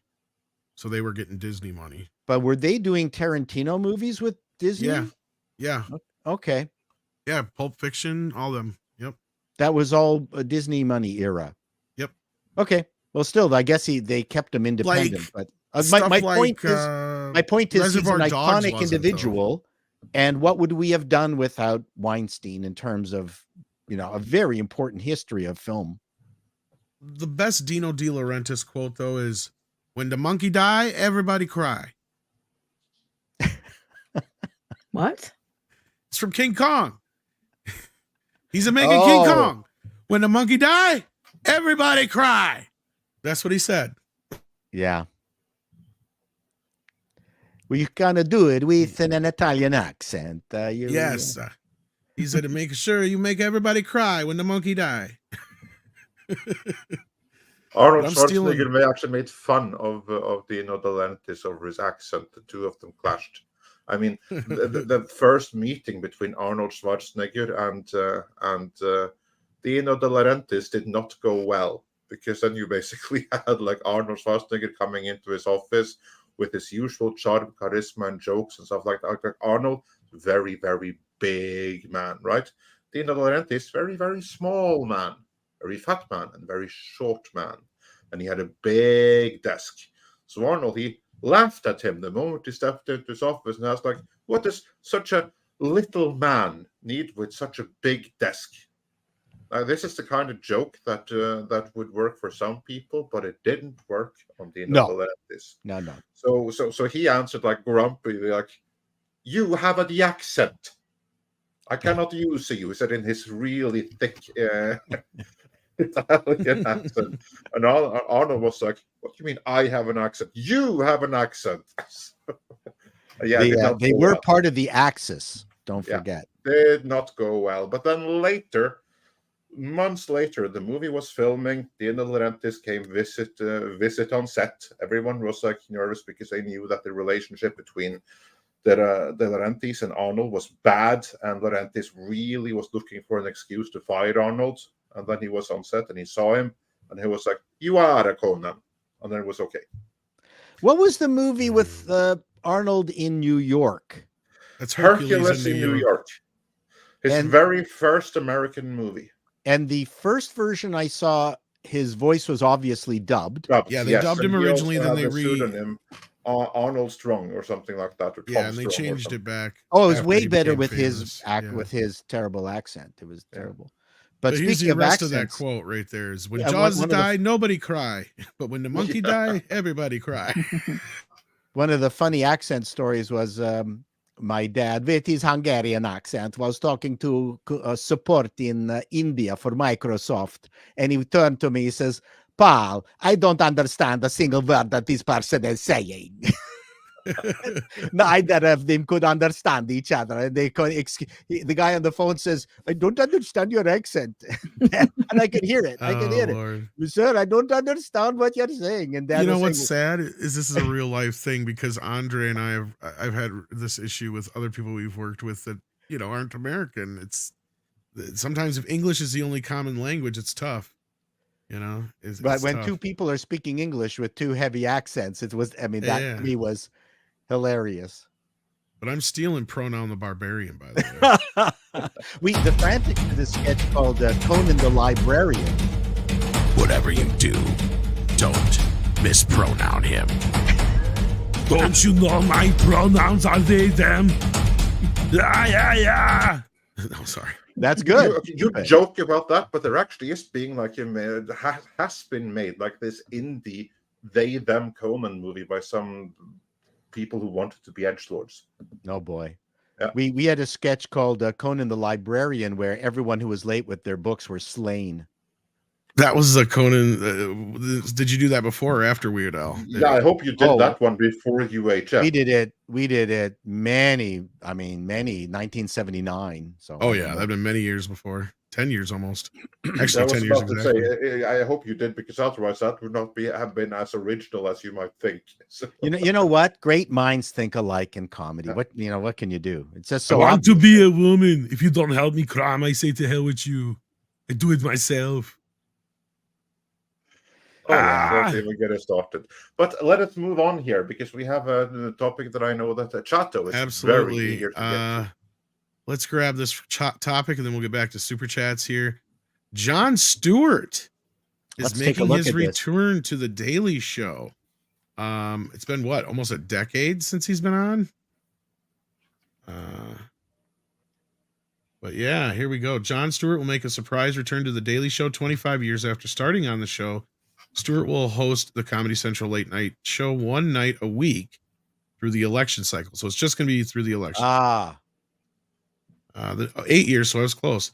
News comes 8 years after he stepped down from hosting the show, which revolutionized late night television and brought through the likes of Stephen Colbert, John Oliver, Samantha Bee, and Steve Carell. So there you go. There's the basics of it. It will start on February 12th. I think that's the basics. Let's see here. There you go. Yep. So it'll be on Comedy Central. So Paul, what's your reaction to this? Well, okay. So I'm mitigating my initial thought. We talked about this behind the scene. I think the idea of bringing him in just for the election cycle, that makes an awful lot of sense.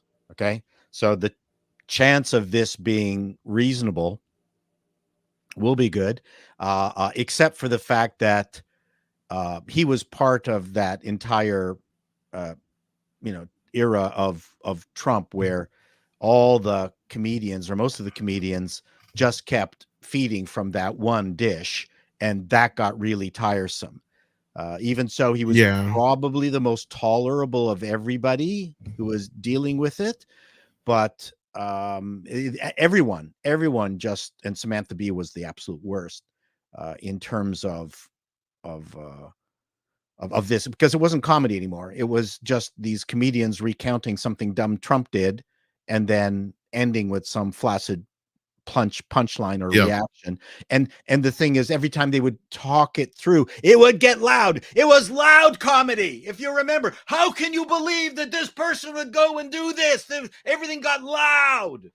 Or the punchline was just, well, it's Donald Trump. That's or a swear word I won't repeat here.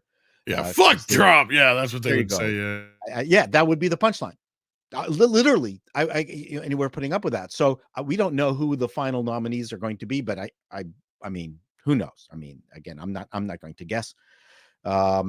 But I think John is hankering for another shot at Monsieur Trump. That's what I think, right? Don't you?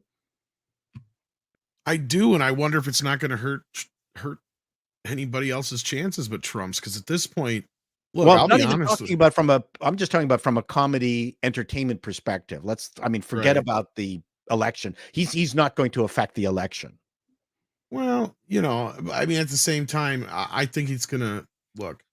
I used to like the Daily Show back in the day, but like most people I noticed, they got Trump derangement syndrome just Yeah, like they everybody did, else. and it got tiresome. It did, because you're right. Before that, it was an interesting, fun show. They would really Yep. poke fun at both sides of the Yep. aisle. Yeah, Like the pretty well. Colbert interviews were fucking gold. When he would get going with some of those like senators and Yep. stuff like that and shit. But it just, yeah, it lost its luster during that event. And if you're telling me that's more of what we're getting, I'm not excited for that. I'm not. And I've seen Stewart have nothing but TDS for the last, 8 years or whatever anyway. So, And his whatever. stuff on Apple TV was not very good. I mean, yeah, that's the last thing he did from my memory, other than it was a bit too like a agenda-y. documentary or something like that. I think his stuff started going downhill when he was on CNN and he took down Carlson and the other guy and said, this is not real news. Counterpoint or whatever that show was on CNN. Yeah, I don't remember which one it was, but anyway, yeah. So he took that down, and then he got big for his britches. And I will contend that, and I know people will disagree with me, but Maher has still managed to find this balance between all this stuff and concentrate on the fact that the jokes are king. There's nothing more important than the joke. Whereas Stewart lost that. I think he's full of himself. He still does very, very good interviews. He's very knowledgeable, smart, well prepared. But he's gotten a bit too sanctimonious for me. But I think he will be an interesting fixture on the Comedy Channel for this. Now, who is hosting the Daily Show now? I don't even know if it's still on, to be honest with you. Is it? It was Trevor Noah, and then when he left, Trevor was awful. I don't know who took over, if anybody did after that. Honestly, I don't have cable. Hey, so chat, tell us tell us, chat, if it's still on. The Daily Show still on? But yeah, Maher's one of those that, look, like him or hate him, he's somebody at least who's always, for the most part, honest, and he calls it like he sees it. And I really and when he does digging on his joke, he does old style jokes. But what I've really been digging on, Paul, with him, and not to go off on him for too long, but is that he's been doing this one-on-one thing where he'll get stoned and drunk or whatever with actors and other people and musicians and stuff like that. And what I love is in those segments and things he's doing, he's where he's telling these people, you got to start speaking out. You got to start saying something. He took like Sean Penn to task, and he got into it with the guy from Breaking Bad and Godzilla. What's his name? Bryan Cranston and yeah. Yeah, he Mellencamp interview what does he want them to fantastic. speak out against? Well, for Sean Penn and stuff, they got talking about like the pronoun business and some other stuff, and he's like, you got Sean to say, yeah, it's a little ridiculous, and he's like, well, you guys are the ones that started this shit. You guys got to say something about it in so many words, basically. He's like, you guys are the ones who got to get out in front of it and stop it. That's true. That's what I'm curious about, because if you recall, he was also the guy who went on this, what's his face again? The most popular one, the one that I can't stand the most, like the propagandist in chief. What's his face? The one with the glasses, the one who used to pretend to be a conservative. Are you talking about Mr. Vaccine? CBS? Who? You're talking about it's Colbert. Colbert. Yeah, that good. He was the guy who went on Colbert and kind of like challenged the narrative, didn't he? So I'm like mildly enthused as to what he actually might say when he returns with election specials. Is this going to be TDS in action, or is he actually going to be making some astute observations? Is he what you might want to call controlled opposition? This is kind of like what I'm curious about. Jon Stewart's too much of a bleeding liberal. But he's capable of understanding that. My point was, I don't think he is as much individual. I don't think he is as much as Bill Maher is, and Bill Maher has a reason to hate Trump because Trump sued him. That's true. Everybody else just has TDS for no good goddamn reason, and it's How like, do you know what the they fuck don't did he have ever do to you? How do you know they don't have a good reason? Maybe they disagree with him politically. That may be, but here's the difference, Six, between disagreeing with somebody politically and literally calling them a racist. They're going to bring on World War III. They're going to bring on the end of the world. What are some of the other numbers of things? They're going to end democracy as we know it. They're going to destroy America. That's a big one. That's the big one. Let's see. There's a laundry list of things that these people think. The economy, pretty much everything Biden has done for the last 4 years, not to get too political. But yeah, anyway, sorry. Yeah. Yes, exactly. Literally everything that's happened in the last 4 years is what we were warned against in 2016 and what we were warned against again right now. And I can say that just observing from outside. I don't get to vote anyway, but that's just my observation. I tend to stay out of American politics. We have our own. That's what I mean. We don't get to vote anyway. The point I was getting to before was I was never somebody who even liked Trump all that much to begin with, but it was people like him going through these just spasms of TDS constantly, CNN and CNBC and all the media, right? It pretty much all of it except for maybe Fox News, and that's about it. And even Fox News at times now has gotten TDS at times. So at this point, it's just like they've made me go to the point where this guy cannot be that bad. Because every time they try to get him with something, it comes up with nothing, right?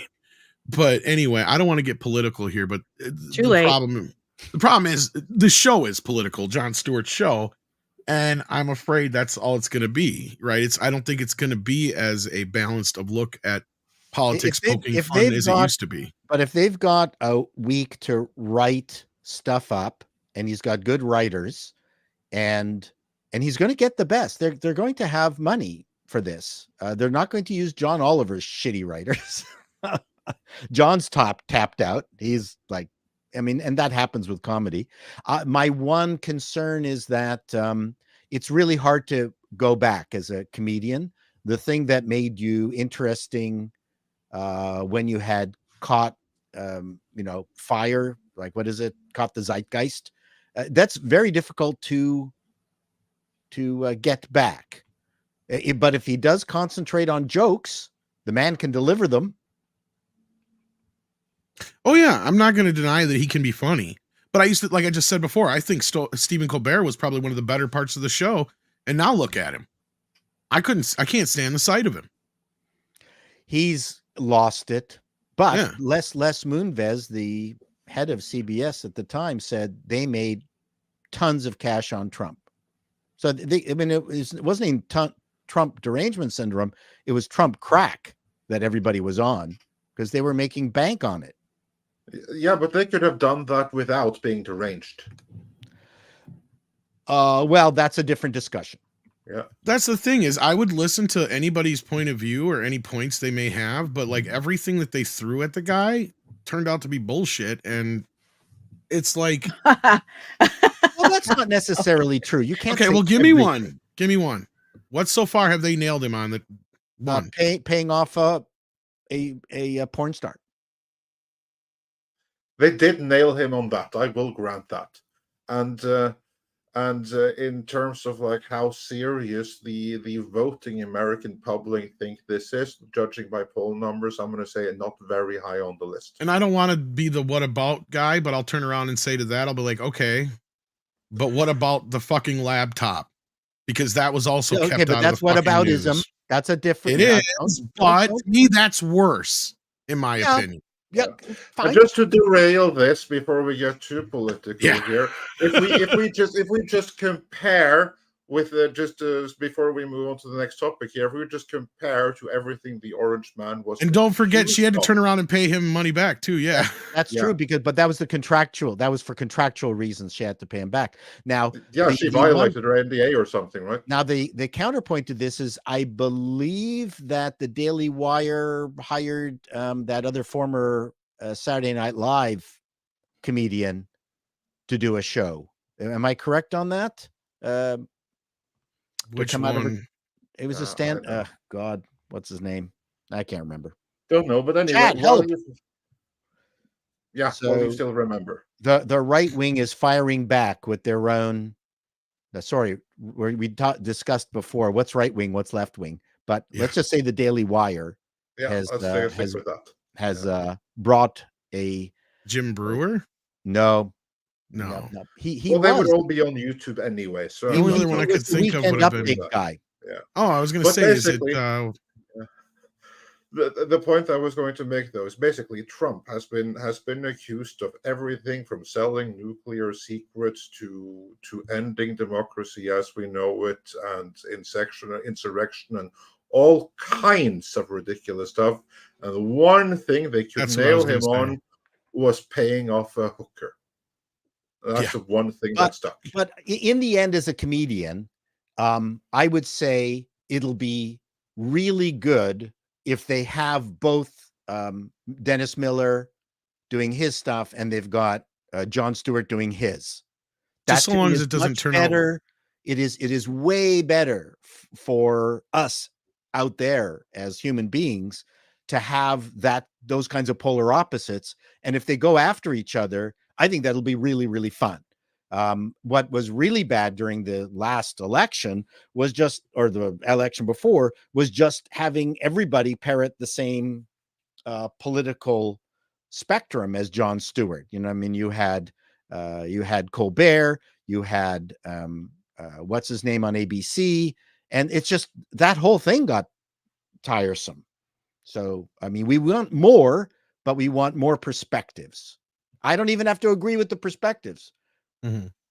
Well, as far as Dennis Miller, as long as it doesn't turn out like a stint on the NFL, then we'll be all right. That was not so good, but no, we don't want that.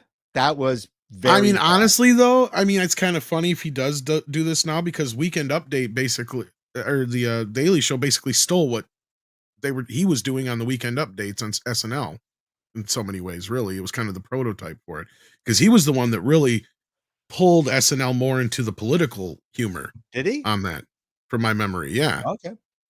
I could be wrong, but they always did make fun of the presidents, but I don't remember the updates being more political until Dennis Miller took over. Oh, perhaps. Yeah. Well, and Norm Macdonald was absolutely hilarious. Oh yeah, he was brilliant too, and he took over after him. But yeah. But, anyway, we got some super chats here. Aaron Gledning, if I'm saying that correctly, I apologize if I'm not, but thank you for the $5. Says Ken, the movie. Ken learns what it means to be a real man from the action force G.I. Joe with the felt beard and the kung fu grip. That would be funny, but wrong company. I believe He-Man would work, though. Can we replace that with He-Man? Then you have the companies lined up, certainly, and Tony and Amy Pascal actually wanted that to happen at one point in as we have covered in earlier videos. But for a hot minute there, Amy Pascal wanted to make a Barbie versus He-Man movie. Yeah. He was quickly dissuaded. But Ken would teach Ken how to be a real man. Yeah. Pilgrim Media sends in $2 and says, can Ryan keep out woke ending inserts? I don't know. We'll see. Ryan's not totally unwoke himself, but he's not above making jokes either. So I'm looking forward to it hopefully being funny. Because Ryan Reynolds has been the only person besides Chris Pratt who's been allowed to be funny in the last 10 years. It's geez. Paulus Plain sends in 100 Norwegian kroner, says pregnant Barbie doll 6. Dudette, help. Okay. I looked for some, and I thought there would be a bunch of them on Etsy, which is a website where how it used to be is crafters would sell things that they made.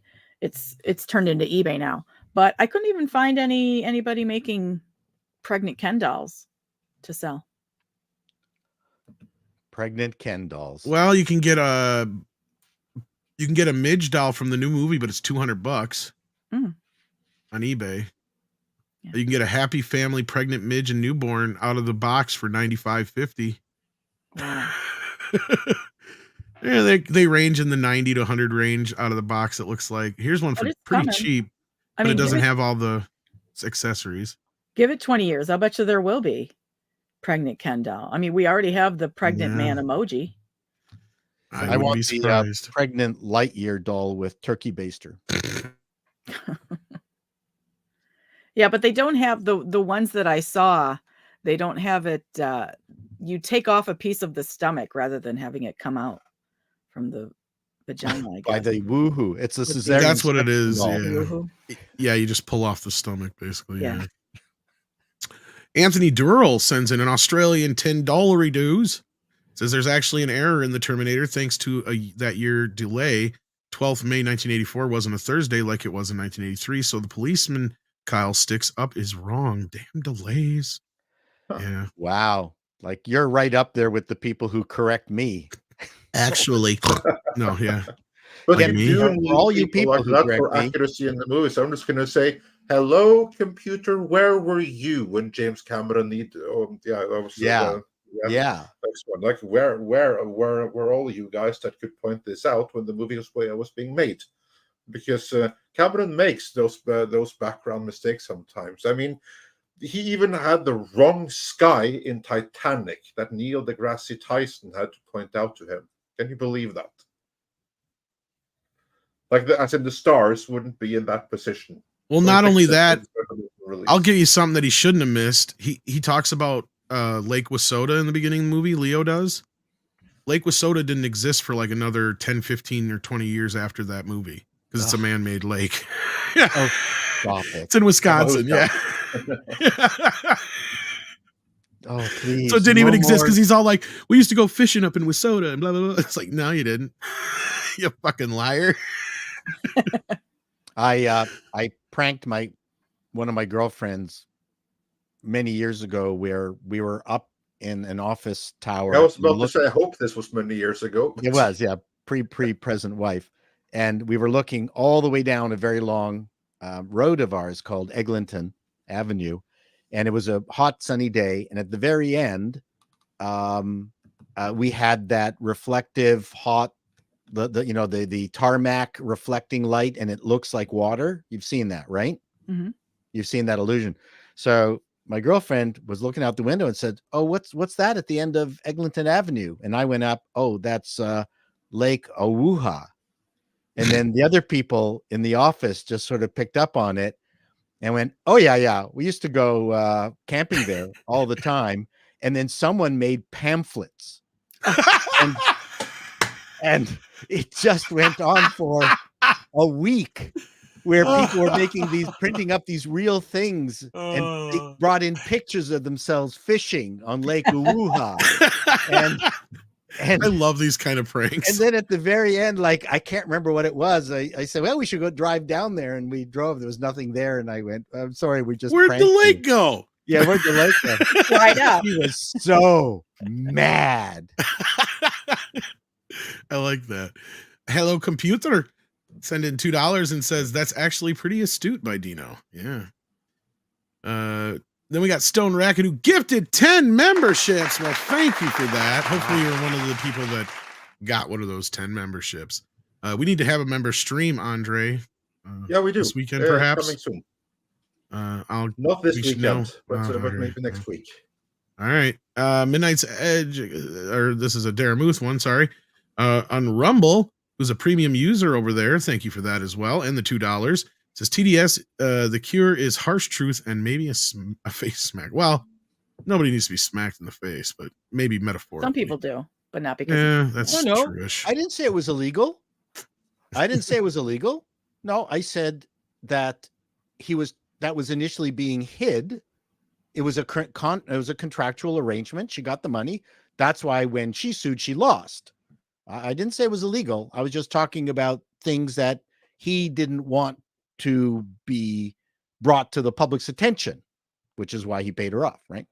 For those who can't see us on screen or just listening, Paul's reacting to Pinochet's helicopter tours $2 super chat saying paying off Stormy wasn't illegal, Paul. No, and I know, and I never said that. It was just more of a character thing. Yeah, no, and that's fair. But that was my question, though: is what is he? I don't know his problem though, because it fits right in with his character, which is why nobody cares. I mean, Yeah, for but any I mean- other politician, that would have been the end, right? But, Yeah. But of him, this is kind of like it's no scandal because it comes. With I the credit, disagree but with it's that. also the backing. Billy could have got away with that, Andre. Who? Bill Clinton. Bill, Yeah, Mr. I Cigar guess. himself. Yeah, but beyond that, most All he's other got to do is politicians smile wouldn't. and walk away. Well, okay. Trump Ron reminds me of DeSantis the should have gotten Italian. away with it. Let's just say. Trump reminds me of the Italian PM with the boom boom room or boom. Oh, boom you're girls. talking about the guy who was also a film producer. What's his name? He's dead now. I forgot. Chat remind me, the Italian who used to be prime minister, Silvio Berlusconi. I remember. But Berlusconi, and he had a Teflon suit on too. He was doing all sorts of things, and he was Italian. He was Italian. They're able to get away with it. Italiano. Part of But the we are program. caught up on our super chats. So yeah, and unless there was any other stories we had to hit. No, I believe that we are mostly done here. Wow, we've managed to pull this off in under 2 hours. I think this might be the shortest morning show we've ever done. Are we done? Well, not No, ever, we've done but shorter. certainly in a good while. You sure ever? I think so. I think ever. No, I think Wow. we're down to like 90 We've done minutes them now. under.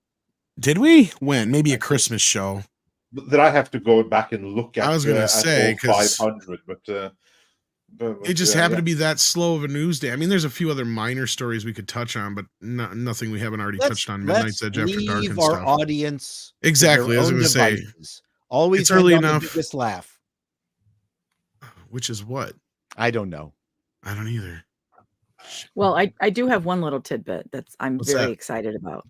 What's that? Chipotle is hiring 19,000 more workers so that they're ready for burrito season. I did not even know that burritos had a season. But as a Chipotle fan, awesome. I'm very excited because I can't even Wow. go into my Chipotle. Could it be? Could it coincide with the NFL Super Bowl? Mm, I don't think burritos when I think Super Bowl. Is that? I that think doesn't like mean they won't pizza try rolls. pushing them. Well, Yeah, I'm also curious when is burrito. we'll have to season? see if they do a big advertisement for the Super Bowl. Yeah. Oh, I did see Well- something about the Super Bowl.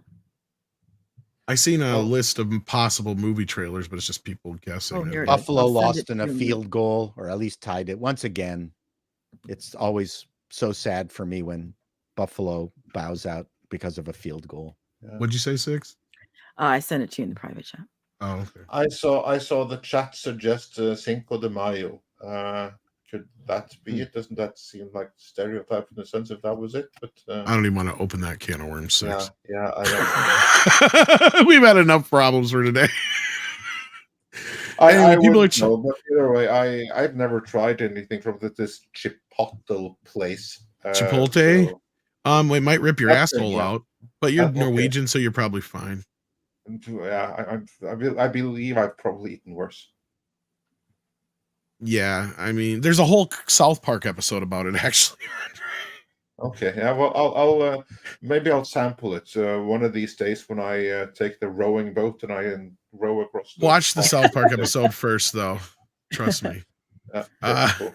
Eric Your Kelly arms are going to says be jacked by the time you get here. well, basically Cartman's shit and blood. Is that how we're going to add? Is that how we're going to end the show? That's our Yes. We have another super chat. We have another super chat and a Rumble rant. We got Eric Kelly sending in $20. Holy cow! Thank you so much for the Thank last you, minute Eric. super chat. He says, Andre, thanks for the 80 days around the world recommendation. Just finished it and it was fantastic. Is that the one with Passepartout? No, yeah, that's the one with the real Passepartout. Yes, because he's referring specifically to the 1989 version With the starring Pierce Brosnan, who and that is unlike the David Tennant version.